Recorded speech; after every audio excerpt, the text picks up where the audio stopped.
Friends, we should not judge people. Judging is easy, కానీ understanding is difficult.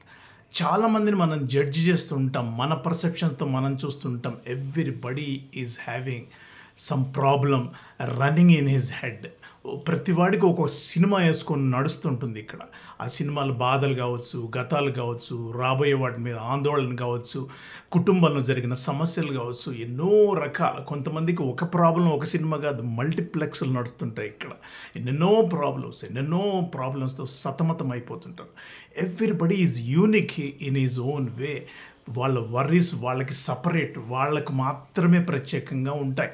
మనము ప్రతి వాళ్ళని జడ్జి చేయడం మానుకోవాలి. We should understand, empathise, sympathise with people. My dear friends, ఒక ఉదాహరణ చెప్తాను. ఒక వ్యక్తి ఒక ట్రైన్లో పిల్లలతో సహా ఎక్కాడు. ఆయనకి 5-6 మంది పిల్లలు ఉన్నారు. ఆ పిల్లల్ని తీసుకుని ట్రైన్లో ఒక సీట్ దొరికింది, కూర్చున్నాడు. పిల్లలు గోల చేస్తున్నారు, అల్లరి చేస్తున్నారు, అవతల వాళ్ళని లాగుతున్నారు, ఆడుతున్నారు, పెద్దగా అరుస్తున్నారు.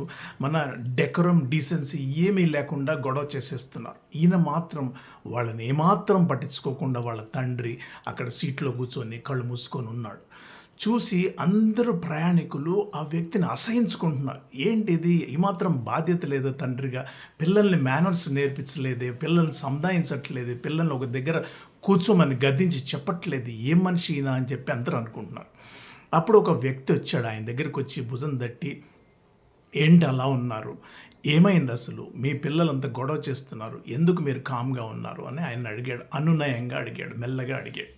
దెన్ ఆయన ఇమ్మీడియట్గా బర్స్ట్ అయ్యాడు, కళ్ళల్లోంచి నీళ్లు కారుతున్నాయి. ఇప్పుడే నా భార్య సడన్గా చనిపోతే అంత్యక్రియలు ముగించుకొని వస్తున్నాను, మా ఇల్లు ఖాళీ చేయమని చెప్పారు, రెంట్ కట్టలేదు, ఎవిక్షన్ వచ్చేసింది, బయటపడేశారు సామాను, ఈ పిల్లల్ని తీసుకుని వాళ్ళ అమ్మమ్మ వాళ్ళ ఇంట్లో దింపుదామని వెళ్తున్నాను అని చెప్పి మళ్ళీ కళ్ళు మూసుకున్నాడు. సో అందరూ ఇమ్మీడియట్గా, అంతవరకు అసహించుకున్న వ్యక్తులందరూ కూడా సడన్గా ఆయన మీద జాలి చూపించారు. అందరు హృదయాల్లో జాలి నిండిపోయింది. ఇంత బాధలు పడుతున్నాడా ఈయన, ఇన్ని కష్టాలు అనుభవిస్తున్నాడా అని వెంటనే వాళ్ళ పర్సెప్షన్ మారిపోయింది. కాబట్టి మై డియర్ ఫ్రెండ్స్, మనం వాళ్ళ మనసులో ఏం జరుగుతుందో తెలియకుండా మనం పీపుల్ని జడ్జి చేయడం అనేది సబబు కాదు, సమంజసం కాదు. కాబట్టి ఎప్పుడూ మనము we should try to understand people. వాళ్ళు ఒక్కొక్కసారి మాట తూలి మాట్లాడతారు. ఎందుకు మాట్లాడారు వాళ్ళ మనసులో, it may not be their own idea. వాళ్ళు అనుకొని మాట్లాడరు. ఒక్కొక్కసారి పొరపాటున ఒక మాట అనేస్తారు.